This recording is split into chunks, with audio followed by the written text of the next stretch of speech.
Seanca e parë është titulluar kjo rubrik që do të vazhdoj të jetë me Jonën. Jona, Përshëndetje. si u ndjeve mbas takimit parë? Mirë. Çfarë të thanë njerëzit? Ishte më shumë edhe ideja që u vlerësua. Domethënë edhe kjo ide që e vlerësova edhe unë që në fillim, për t'i dhënë rëndësi dhe hapësirë, flasim për shëndetin mendor, po edhe çështja që po bëjmë diçka më shumë për te nesh.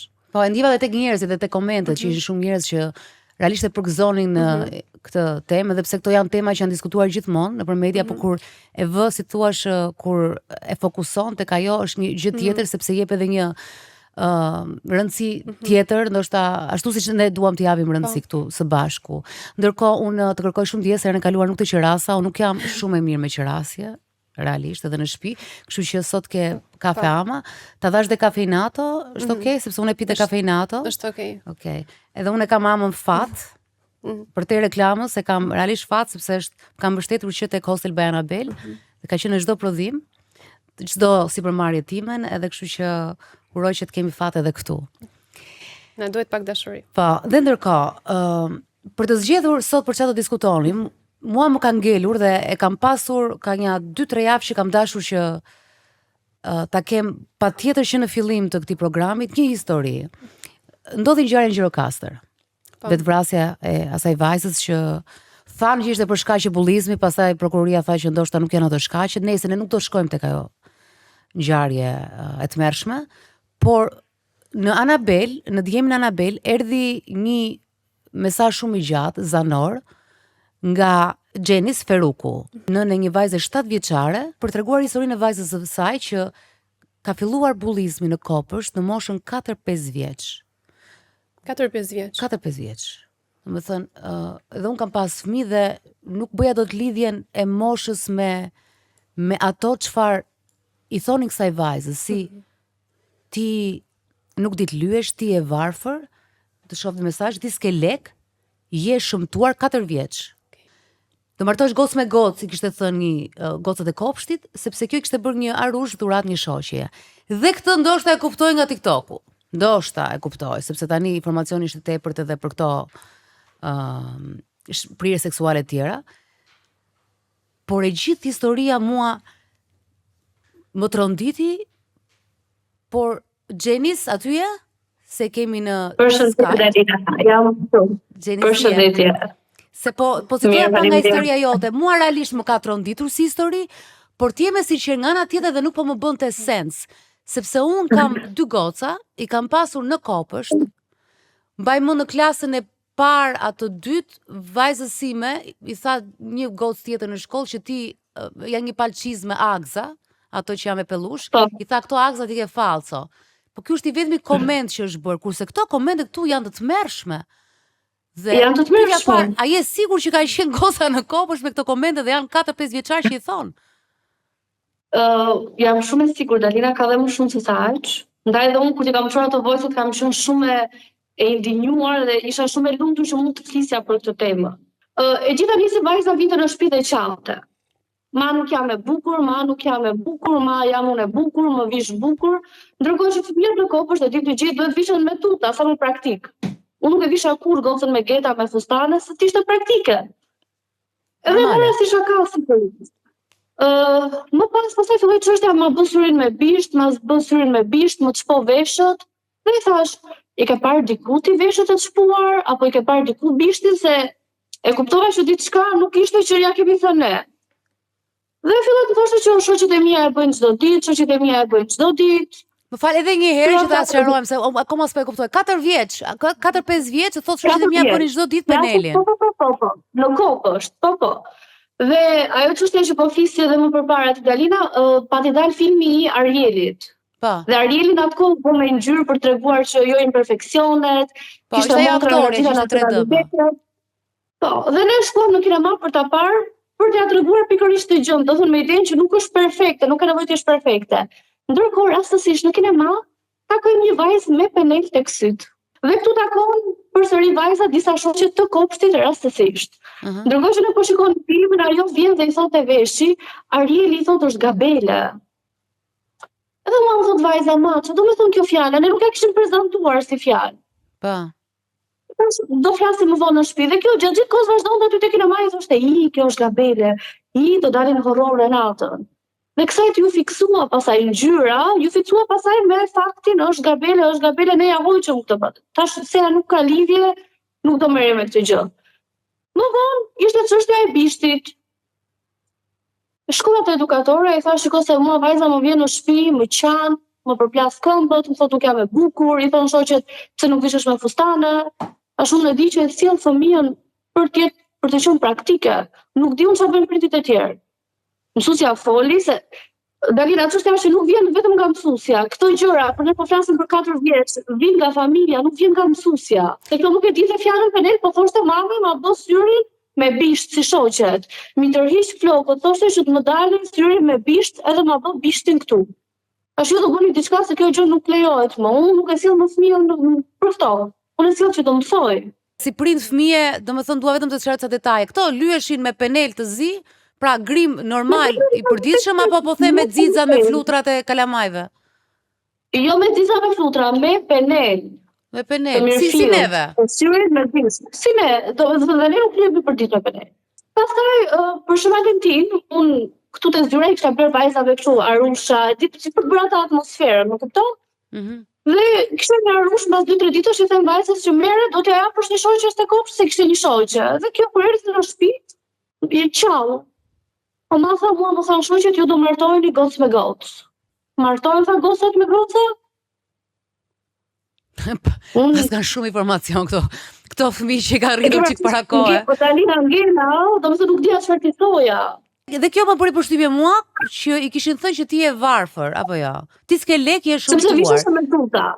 Sepse unë gocën e vishja vetëm me tuta, sepse mosha e vogël të shkosh atje me geta, dije si janë fëmijët, që ta veshësh me geta, fëmia ikën për çm praktik. Pa thënë emrin e kopshtit, më thuaj vetëm është kopësh publik apo privat dhe çfarë zone të Tiranës është? Është kopësh publik. Është në qendër. Unë e kisha në kopësh private, njëjta gjë ishte Dalina. E hoqja nga privati se ishte më keq. Ti thua që ishte më keq edhe tek privati, por aty çfarë ndodhte te privati? Të njëjta gjëra. Nuk e di, Dalina, një gjë tjetër ka qenë edhe që është ekstrem. Unë dhe bashorti kemi fatin që 2 muaj të verës jemi në pushim nga biznesi, nga puna. Dhe kemi një shtëpi në plazh. Edhe ndërkohë kalamajt në plazh vjen edhe na thot vajza, ishte shumë e vogël, ka qenë 3 vjeç, 4 vjeç kjo mosha, pa hyrë domethënë te kopshti, dhe kishte thënë një shoqe që rinte me gjyshërit aty që mami dhe babi jot janë pa punë se ju rrini vetëm në plazh. Se mami dhe babi im punojnë. Se mami dhe babi jot ju jeni pa punë që rrini vetëm në plazh. Po mi faleminderit thua, jemi në rregull. Ky është kompliment për mua. Është e kundërt, ai thash, kemi punuar aq shumë që 3-2 muaj këtu në plazh, thash, është e kundërt apo është 3 vjet, ti do ja thuash ti këto gjëra. Jona, më fal. Mua më bën shumë përshtypje, para vazhdoj akoma më bën përshtypje që janë gjithë të gjëra që po thot, s'ke lek, je pa punë. Domethënë, gjëra që nuk janë kaq të vëmendshme këta fëmijë të kësaj moshe, nuk e di nëse në eksperiencën tënde është e frikshme në fakt. Po, është e frikshme. Në këtë moshë të ketë rënë kaq poshtë bullizmi, domethënë dhe ose sjellje agresive ndaj njëri tjetrit. Dhe duket në fakt në ato shpjegim që dha dhe Gjenis që është një sjellje imituar. Një sjellje imituar, po. Nga ajo që fëmijët shikojnë, sepse fëmijët po edhe mua shumë erdhi. Nuk e dinë dallimin mes sjelljes së mirë dhe të keqe, mësojnë atë.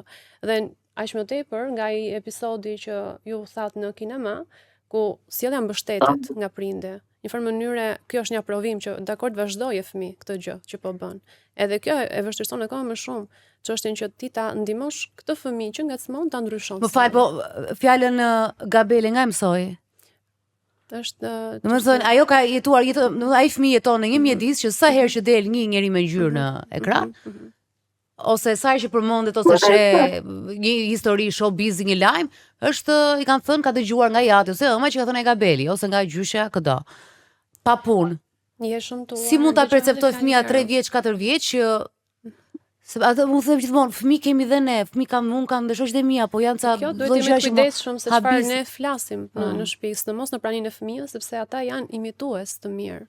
Nuk janë dëgjues të mirë, kështu që ato shikojnë edhe veprojnë, nxjerrin sjelljen jashtë. Edhe ku e tregojnë këtë, e tregojnë mes njëri tjetrit për treguar më shumë autoritet, për të ndjerë më mirë vet, edhe pjesa e pamjes, pra fakti që pamja është kryesore sidomos në moshën e adoleshentëve, por tek pjesa e fëmijëve në fakt është një rast i veçantë dhe shpresoj të mos jetë i përgjithshëm.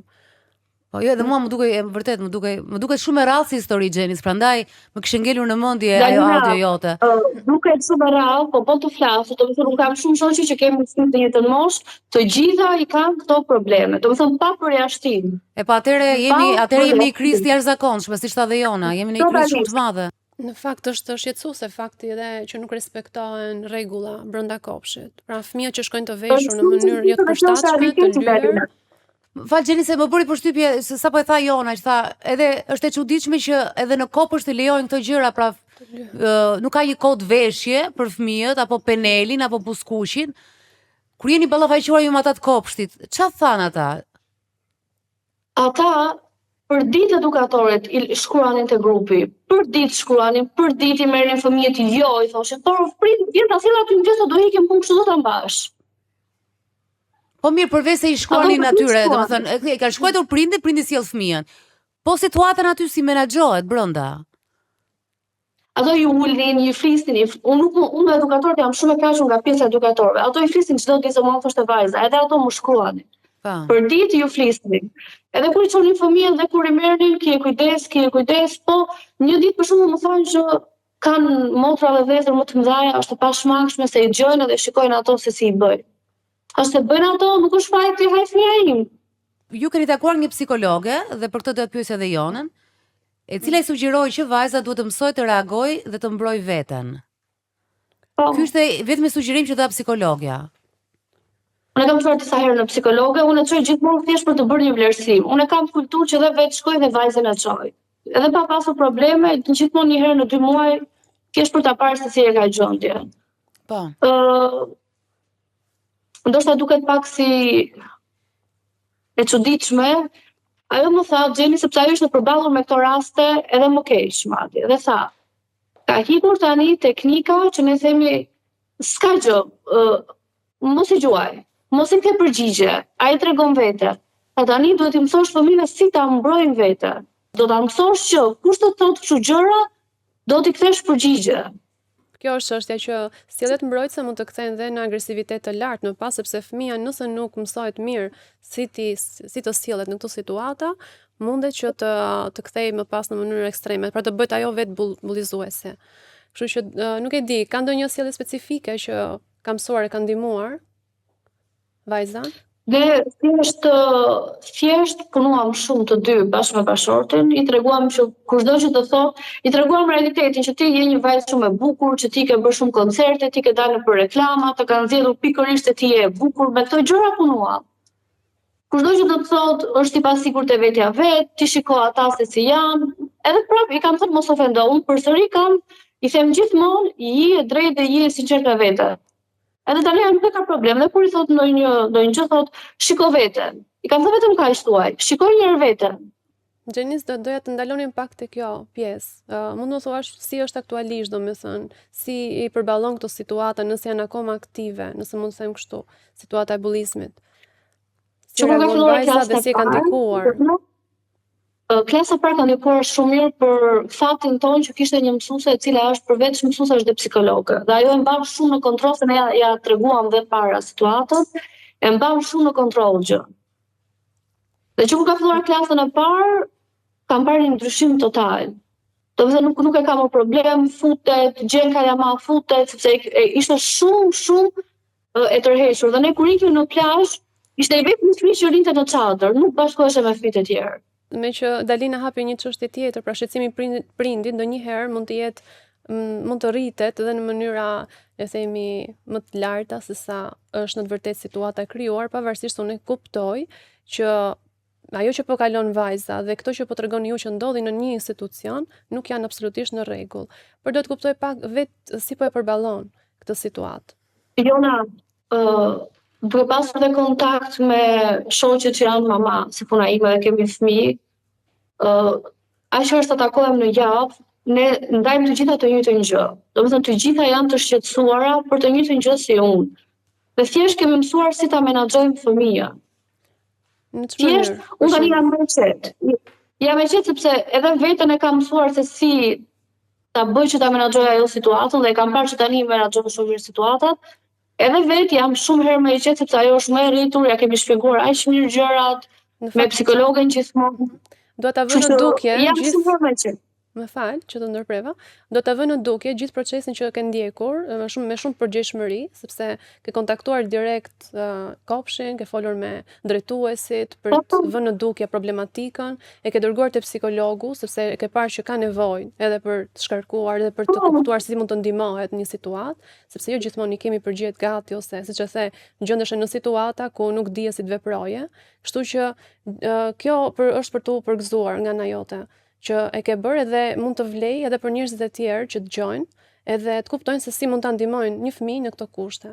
Po duhet ndihma e prindit, duhet ndihma e institucionit, duhet ndihma absolutisht edhe bashkëpunimi me ngacmuesin, edhe me prindin e ngacmuesit, sepse kjo kalon përtej asaj që mund të bëjmë vetë. Është realisht e tmerrshme dhe jemi në këto momente që ne po regjistrojmë këtë program, po mbyllet një platformë që është fajsuar se po u bën dëm fëmijëve, ndërkohë po flasi për fëmijë 3-4 vjeç që as nuk kanë, nuk është se po mbroj TikToku, po realisht vazhdoi gjithmonë e mbroj tezën time që nuk kanë ndoshta akses në TikTok, por kanë akses në familjet e tyre, kanë akses në prindër që u thon njerëzve me ngjyrë gabel, kanë akses në prindër që tallen me të tjerë që nuk kanë para, apo kanë në prindër të pasigurt, në prindër në paranë e re, në paranë e vënë pa gjak, në paranë e vënë pa djers, në këtë, si thuash, në këtë shoqëri që e ngre shumë butaforin e të dukurit, pra të dukurit se sa realisht përmbajtjen, edhe më vjen shumë keq,